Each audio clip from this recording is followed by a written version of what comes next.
सुप्रभात बच्चों। प्रस्तुत है आज का कार्यपत्रक दिनांक 10/8 क्षितिज भाग 1 लहासा की ओर से। प्रस्तुत पाठ एक यात्रा वृत्तांत है जिसके लेखक हैं राहुल सांकृत्यायन जी। लेखक ने सन 1929-30 में नेपाल के रास्ते तिब्बत की यात्रा की थी। उस समय भारत के लोगों को तिब्बत यात्रा की अनुमति नहीं थी, इसलिए लेखक को यह यात्रा एक भिखमंगे के रूप में करनी पड़ी। इस यात्रा वृत्तांत में तिब्बत की राजधानी लहासा की ओर जाने वाले दुर्गम रास्तों का वर्णन किया गया है और राहुल सांकृत्यायन जी ने इस यात्रा वृत्तांत के द्वारा हमें तत्कालीन तिब्बती समाज के बारे में भी जानकारी दी है। तो प्रस्तुत यात्रा वृत्तांत के अनुसार लेखक जिस रास्ते की बात कर रहे हैं वह नेपाल से तिब्बत जाने का मुख्य रास्ता है। तो आज के कार्यपत्रक में हम लहासा की और पाठ से दिए गए एक पठित गद्यांश का वर्णन है और उसी के आधार पर दिए गए प्रश्नों को हम हल करेंगे। आइए पढ़ते हैं आज का गद्यांश।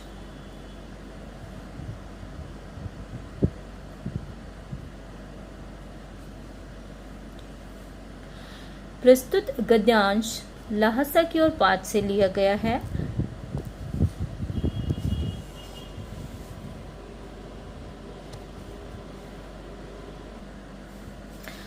प्रस्तुत गद्यांश लहासा की ओर पाठ से लिया गया है। लहासा तिब्बत की राजधानी है और पूरा तिब्बत बौद्ध धर्म का अनुयायी है।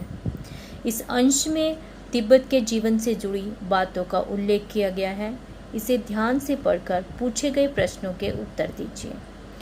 तिब्बत की जमीन छोटे बड़े जागीरदारों में बटी थी।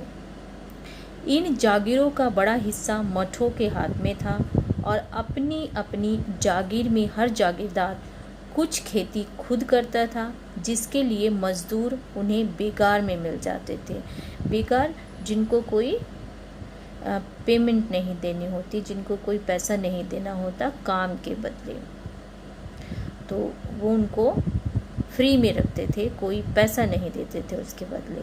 तो खेती का इंतज़ाम देखने के लिए नमसे लेखक से बड़े प्रेम से मिले। खेती का इंतज़ाम देखने के लिए वहाँ कोई भिक्षु भेजा जाता था जो जागीर के आदमियों के लिए राजा से कम नहीं होता था। यानी खेती का जो इंतज़ाम था उसको देखने के लिए जागीरदार की तरफ से एक उसका व्यक्ति जो भेजा जाता था वह काम करने के लिए एक राजा की तरह ही होता था। वे उसको राजा की तरह ही मान सम्मान देते थे। सेकर की खेती के मुखिया भिक्षु नमसे, ये नाम है जो सेकर की खेती के लिए मुखिया आए हैं, उनका नाम है नमसे। वो लेखक से बड़े ही प्रेम से मिले। वे बड़े भद्र पुरुष थे। हालांकि ऐसा नहीं था कि उन्हें कुछ भी ख्याल करना चाहिए। यहाँ एक अच्छा मंदिर था जिसमें कंजूर क्या है?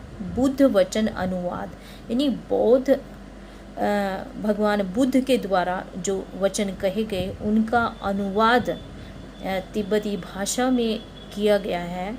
उसकी एक हस्तलिखित पोथियाँ रखी हुई हैं और उनकी जो संख्या है वो 103 है। लेखक का आसान फिर भी वहीं लगा था और वहीं मोटे कागज़ पर अच्छे अक्षरों में लिखी हुई थी एक एक पोथी। तो वहाँ पर 103 पोथी रखी हुई थी एक एक पोथी 15 सेर से कम नहीं थी।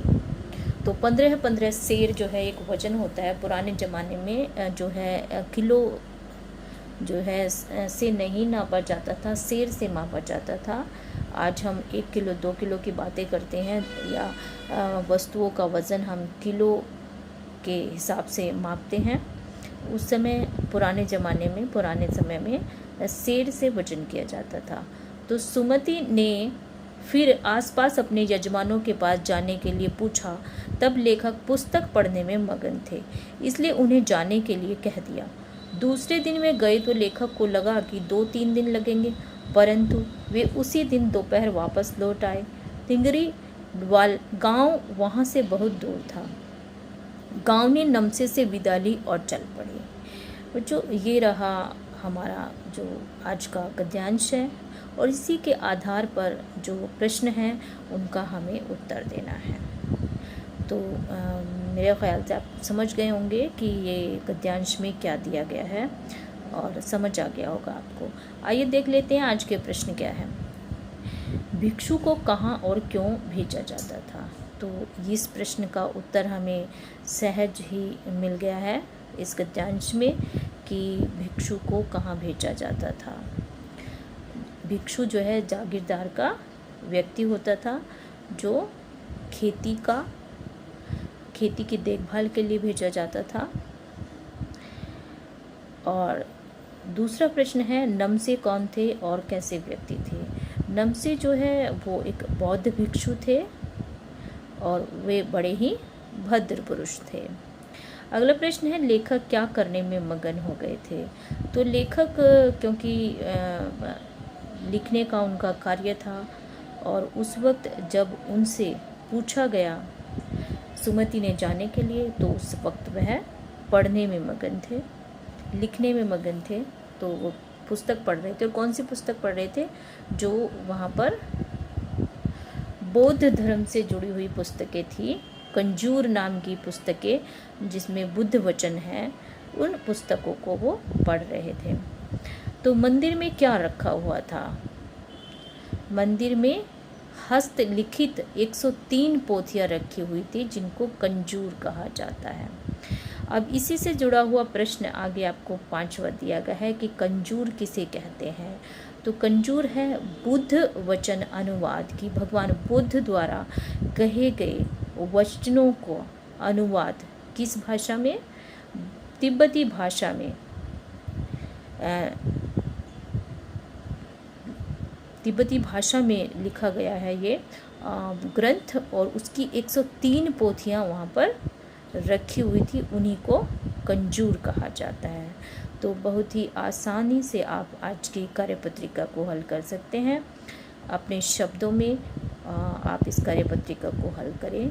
सबसे पहले ध्यानपूर्वक पढ़ लीजिए। जब भी हम किसी गद्यांश पर आधारित प्रश्नों को देते हैं तो हमें 2 से 3 बार गद्यांश को अच्छी प्रकार से पढ़ लेना चाहिए, और उसमें आए कुछ विशेष वाक्यों को हम अंडरलाइन कर सकते हैं, जिससे कि जब हम प्रश्नों के उत्तर दें तो वो हमारे काम आते हैं।